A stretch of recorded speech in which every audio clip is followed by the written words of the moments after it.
As I'm sure many of you guys are aware, here in the GTA Online community, we don't ever really rely on Rockstar to give us information, because they never do. We have to rely on people digging through the game files, and, well, today we got a bunch of new details on the upcoming summer DLC from people doing just that. So, if you were looking for information on the upcoming summer DLC, well then this video will be for you.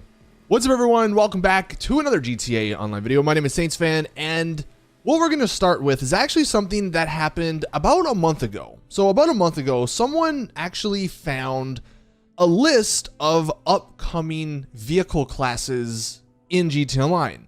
And this was that list, and you can see we have every class that we have in the game right now, but there's two additional ones. There is Go-Kart, which I think is pretty self-explanatory, and then there's Car Club. And that Car Club was something we were just wondering, what does that mean? Well, according to Fun, it seems like this Car Club class is actually more than likely just going to be what the new class is. He says it might even be renamed, but it's more than likely going to contain the new tuner vehicles. And he says the Car Club is probably just a code name, that's why it sounds a little weird. The reason, he states, is because it just wouldn't make sense to have all these newer vehicles added to the sports or super class when they're not really those type of cars. I mean, there's already enough cars and vehicles in those classes.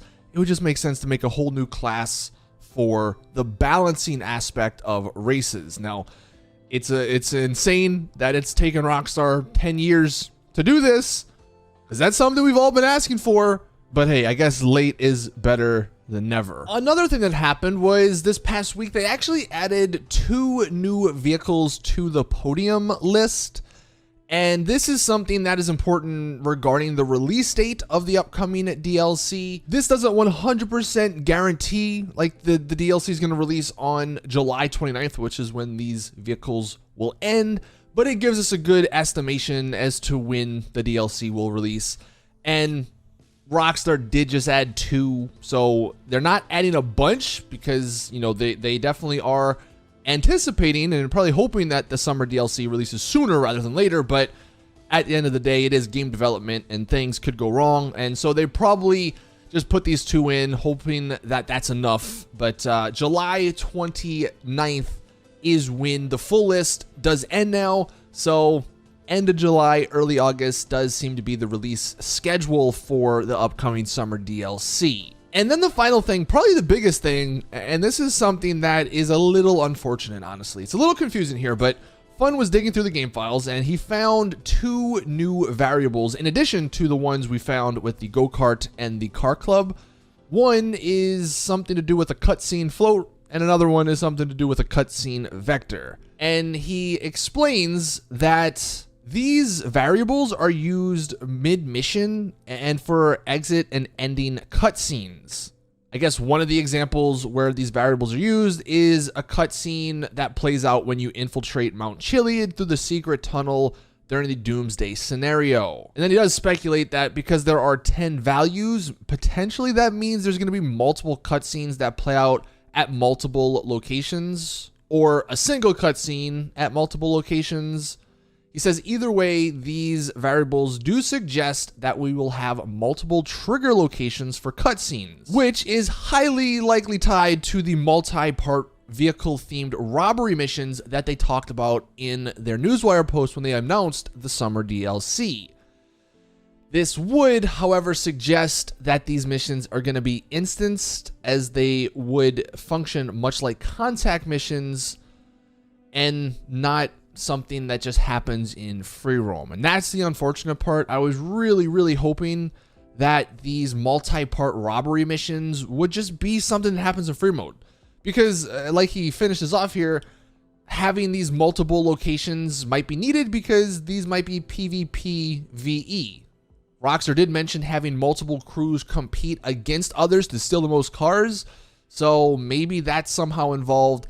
But that does seem a little weird. I don't know exactly how they're gonna have it work where you have multiple crews all in the same instance of a separate mission. But at least, again, according to Fun here, it does sound like it's not just gonna be like a free mode event. It's gonna be something completely separate from from the actual free mode lobby, which is unfortunate because usually that means more loading times, more loading screens. And unless Rockstar figured out a way to remove loading screens, which, I doubt that, but it is a little unfortunate that this is the case. And I guess the final thing, he says, we might be meeting a new contact for this, which would make sense just because it's what Rockstar does. A lot of the people that have been in the game, I think the only one we really reused a ton is Lester. So Rockstar just seemed to be adding new contacts left and right. So it makes sense. But regardless of my opinions, this has been pretty insightful on what to expect with the next DLC. A new car class that's going to be for the new tuner vehicles. Maybe that means there'll be totally new and better customization than even we got at Benny's. Maybe that's something why they're a completely new class in addition to the racing aspect. A new contact, obviously.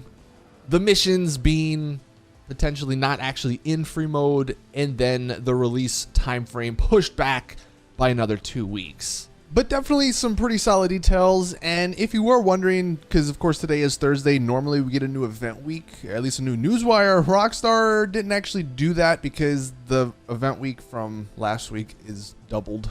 They are extending it for another week. I think the newswire today was about crews in GTA Online. So nothing new there. That's why people are maybe hoping tomorrow we get something, since Rockstar didn't showcase anything at E3. I will say, though, that usually if the DLC comes out, let's say it's coming out like the end of July, early August, usually they start announcing stuff, like showcasing things with screenshots and all that, about 3 to 4 weeks ahead. And we are maybe 6 weeks out if that release schedule still holds. So we can be optimistic, but more than likely we're going to have to wait a few more weeks until we start getting those screenshots and actual details from Rockstar. But of course, if anything does come out, if any more leaked information or anything like that comes out, I'll let you guys know. So hit that subscribe button if you are new around here. Thank you guys for watching, though. And as always, I'll see you all in the next one.